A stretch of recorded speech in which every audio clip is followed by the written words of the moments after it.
பேராசை பெருநஷ்டம். இதுதான் பழமொழி. கதை என்னங்கிறத பார்க்கலாம் வாங்க.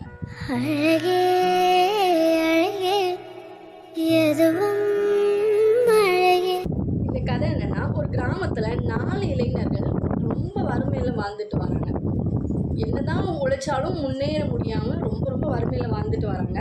ஒரு கட்டத்துல அவங்களுக்கு வேலையும் இல்லை, எதுவுமே இல்லை, எந்த தொழிலுமே இல்லை, எதுவுமே இல்லாம ரொம்ப கஷ்டப்பட்டுட்டு வராங்க. அப்போ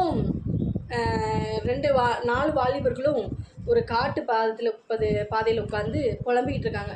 எதுவுமே இல்லாமல் நம்ம எப்படி வாழ போகிறோம், பிற்காலத்து யோசனைன்னு வருந்திட்டு இருக்காங்க. இப்போ இருக்கையில் ஒரு சாமியார் அந்த வழியாக போகிறாரு. என்ன ஆச்சு உங்களுக்கு அப்படின்னு கேட்குறாரு.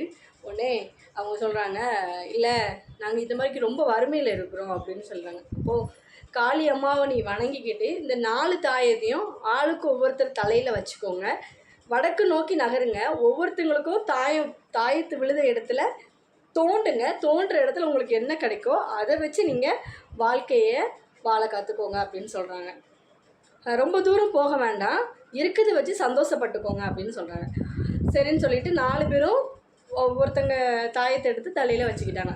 தலையில் வச்சுட்டு கொஞ்சம் தூரமாக நடந்து போகிறாங்க. அப்போது 1வது உள்ள தாயத்து கீழே விழுந்தோடனே அவன் அதை தோன்றான். அது ஃபுல்லாக செம்பான ஒரு கட்டிகள் கிடைக்குது. அப்போ அவன் என்ன சொல்கிறான்னா, இந்த செம்பு கட்டிகளை எடுத்துகிட்டு நான் கொண்டு போய் விற்று அதை வச்சு கிடைக்கிற காசை வச்சு நான் வாழ்க்கையை நடத்த போகிறேன், என் கூட வர்றவங்க வாங்கன்னு சொல்கிறான். ஆனால் யாருமே என்ன சொல்லலை, வரல.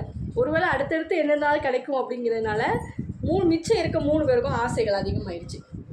ஆசைகள் அதிகமானதுனால 3 பேர் என்ன பண்ணிட்டாங்கன்னா, அப்படி மறுபடியும் கொஞ்சம் தூரம் நடக்க ஆரம்பிக்கும் போது 2வது உள்ளவனுடைய தாயத்தை கீழே விழுது. அந்த இடத்துல அவன் தோண்டும் போது அவனுக்கு என்ன கிடைக்குதுன்னா, வெள்ளி கட்டிகள் கிடைக்குது. உடனே அவன் என்ன பண்ணால், அவனுக்கு தேவைங்கிற வெள்ளி கட்டிகளை முட்டை நிறைய எடுத்துகிட்டு நடக்க முடியாமல் நடந்து போகிறான். இதே போலவே கொஞ்சம் தூரம் அப்படியே நடந்து போயிட்டுருக்காங்க. அப்போது 3வது இருக்கவனுடைய தலையில் இருக்க தாயத்தை கீழே விழுந்தோடனே அவன் அந்த இடத்த தோன்றான். அவனுக்கு நிறைய தங்க கட்டிகள் கிடைக்கும்.